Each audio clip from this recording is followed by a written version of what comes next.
భాగ్యలక్ష్మి గారి ఇంట్లోకి కనీసం 5,000 కుక్కల్ని రోడ్డు మీద స్ట్రే డాగ్స్ ఏవైతే ఆ పిల్లోడు చంపేసినాయో ఆ కుక్కలన్నిటినీ లోపలికి పెట్టి నుంచి అన్ని నేర్పి నుంచి తలుపులు గేట్లు అన్నీ మూసేసి తాళం వేసి వదిలేయి.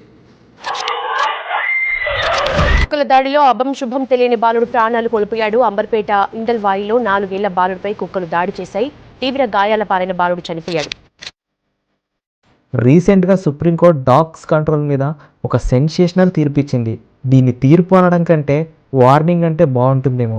అసలు మ్యాటర్లోకి వస్తే సుప్రీంకోర్టు ఢిల్లీ మున్సిపల్ కార్పొరేషన్కి ఒక వార్నింగ్ ఇచ్చింది. అదేంటంటే ఒక్క వారం రోజుల్లో ఢిల్లీ వీధుల్లో ఒక్క కుక్క కూడా కనిపించకూడదు. వాటిని షెల్టర్స్లో పెట్టి వెంటనే స్టెరిలైజ్ చేయాలని. స్టెరిలైజేషన్ అంటే ఏం కాదు, కుటుంబ నియంత్రణ అంటారు కదా, అది. వెంటనే స్టెరిలైజేషన్ చేసి వాటికి వ్యాక్సినేషన్ కంప్లీట్ చేసి వాటిని సీసీటీవీ పర్యవేక్షణలో ఉంచాలని చెప్పింది. అంతేకాకుండా ఈ డాగ్స్ని ఎట్టి పరిస్థితుల్లో మళ్ళీ రిలీజ్ చేయకూడదని బాంబు పేల్చింది. ఈ న్యూస్ దేశమంతా సర్క్యులేట్ అవడంతో డాగ్ లవర్స్ అందరూ రోడ్డులెక్కి ధర్నాలు చేయడం స్టార్ట్ చేశారు. ఆఫ్కోర్స్ కొంతమంది సెలబ్రిటీస్ అయితే మీడియా ముందుకు వచ్చి ఏడ్చేశారనుకోండి. ఇక్కడ ఇంట్రెస్టింగ్ ఫ్యాక్ట్ ఏంటంటే ఈ కేసుని సుప్రీంకోర్టు సుమోటాగా తీసుకుంది. అసలు సుప్రీంకోర్టు ఈ మ్యాటర్ని ఎందుకు సీరియస్గా తీసుకోవాల్సి వచ్చింది? నిజంగానే డాగ్స్ని స్ట్రీట్స్లో తిరగనివ్వకుండా కంట్రోల్ చేయాల్సిన టైం వచ్చిందా? లాంటి విషయాలు ఈ వీడియోలో డిస్కస్ చేద్దాం. రీసెంట్గా మన ఇండియాలో డాగ్ అటాక్స్ అనేవి చాలా పెరిగిపోయాయి. చిన్న పెద్ద అనే తేడా లేకుండా అందరూ కూడా ఈ అటాక్స్కి గురవుతున్నారు. మనం డైలీ న్యూస్లో చూస్తున్నాం. నెలలు నిండని పసికందుల నుంచి స్కూల్కి వెళ్ళే పిల్లల వరకు డైలీ ఈ డాగ్ అటాక్స్ వల్ల తమ ప్రాణాలను కోల్పోతున్నారు. ఇంత జరుగుతున్నా గవర్నమెంట్ ఈ విషయాన్ని సీరియస్గా తీసుకోవట్లేదు. కేవలం ఒకరోజు అయ్యో పాపం అని లైట్ తీసుకుంటున్నారు. ఒకసారి ఈ డేటాను చూడండి. వరల్డ్ హెల్త్ ఆర్గనైజేషన్ ప్రకారం ప్రతి సంవత్సరం 55,000 మందికి పైగా ర్యాబీస్ వల్ల చనిపోతున్నారు. అండ్ ఈ ర్యాబీస్ ఎంత డేంజర్ అంటే ఒక్కసారి పేషెంట్కి ర్యాబీస్ కన్ఫర్మ్ అయ్యాక బతికే ఛాన్స్ ఆల్మోస్ట్ 0. షాకింగ్ విషయం ఏంటంటే వారిలో ప్రతి 3వ వ్యక్తి ఇండియన్ ఉంటున్నాడు. కేవలం 2024లోనే 37 లక్షల కంటే ఎక్కువ డాగ్ బైట్ కేసులు నమోదవుతున్నాయి. ఇంత జరుగుతున్నా కోర్ట్స్ అండ్ గవర్నమెంట్ ఈ మ్యాటర్ని చాలా లైట్ తీసుకుంటున్నాయి. ఫర్ ఎగ్జాంపుల్, ఒక పర్సన్ ఒక నేరం చేస్తే అతన్ని పనిష్ చేయడానికి కోర్టులు అండ్ జైల్స్ ఉంటాయి. అదే ఒక కుక్క మనిషిని చంపితే, జంతువు దాడి చేయడం వల్ల చనిపోతే అప్పుడు ఆ జంతువుని శిక్షించి జైల్లో పెట్టలేం కదా అనే ఒక్క రీజన్తో ఈ డాగ్స్ని మళ్ళీ రోడ్డు మీదకి తిరగనిస్తున్నారు. అఫ్కోర్స్ మీరు అనొచ్చు కుక్కకి ఉన్న విశ్వాసం మనిషికి లేదని. కానీ అదే ఒక కుక్క ఒక మనిషి ప్రాణం తీసి మళ్ళీ వాటిని వెనకేసుకొస్తున్నారంటే మిమ్మల్ని డాగ్ లవర్స్ అనకూడదు.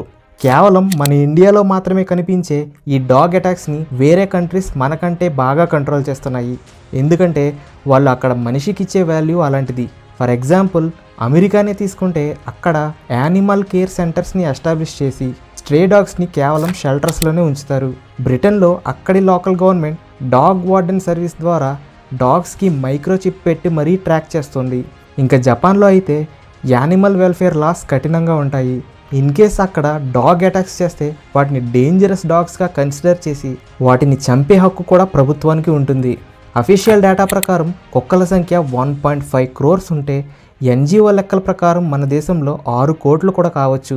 కోవిడ్ సమయంలో మన డాగ్ లవర్స్ ప్రతిరోజు స్ట్రే డాగ్స్కి ఆహారం పెట్టేవారు. దీంతో అవి న్యాచురల్గా ఫుడ్ని సంపాదించుకునే అలవాటు మానేసి పెట్ డాగ్స్ లాగా మారిపోయాయి. లాక్డౌన్ తర్వాత ఆహారం ఆగిపోవడంతో అవి హఠాత్తుగా అగ్రెసివ్ అయ్యాయి.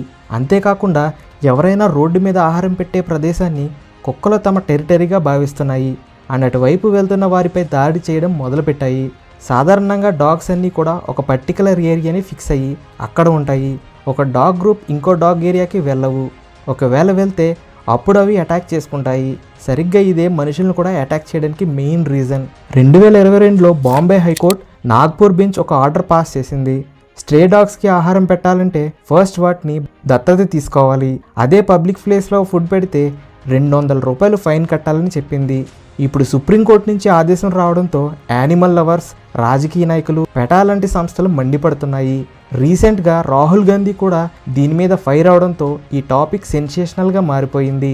ఇక్కడ ప్రాబ్లం అంతా ఎక్కడ వచ్చిందంటే స్ట్రే డాగ్స్ని షెల్టర్స్లో పెట్టాలని సుప్రీంకోర్టు ఆర్డర్స్ అయితే పాస్ చేసింది, కానీ షెల్టర్స్ అరేంజ్ చేసేంత డబ్బు అయితే గవర్నమెంట్ దగ్గర లేదు అనే విషయం అందరికీ తెలిసిందే. సో గవర్నమెంట్ షెల్టర్స్కి తరలిస్తున్నాం అనే పేరుతో వాటిని చంపేస్తారు అనే ఈ యానిమల్ లవర్స్ అంతా ఢిల్లీలో నిరసన చేస్తున్నారు. ఎలాగూ గవర్నమెంట్ ఒక్కటే ఈ పని చేయలేదు కాబట్టి ఈ యానిమల్ లవర్స్ అంతా వేరే కంట్రీస్ లాగా NGOsగా ఫామ్ అయ్యి స్ట్రీట్ డాగ్స్ని అడాప్ట్ చేసుకోవాలి. దేశంలో అన్ని మున్సిపాలిటీలో ఉన్న డాగ్స్కి at least 70% sterilisation injections and rabies vaccination ఇచ్చి కేవలం షెల్టర్స్లో మాత్రమే ఉంచితేనే ఈ డాగ్ అటాక్స్ నుంచి మనం కానీ మన పిల్లలు కానీ తప్పించుకోగలరు. ఈ విషయం మీద మీ ఒపీనియన్ ఏంటో కామెంట్ చేయండి. నా ఎక్స్ప్లెనేషన్ కనుక నచ్చినట్లయితే ఈ వీడియోని లైక్ చేసి ఛానల్ని సబ్స్క్రైబ్ చేయండి. That's all for today.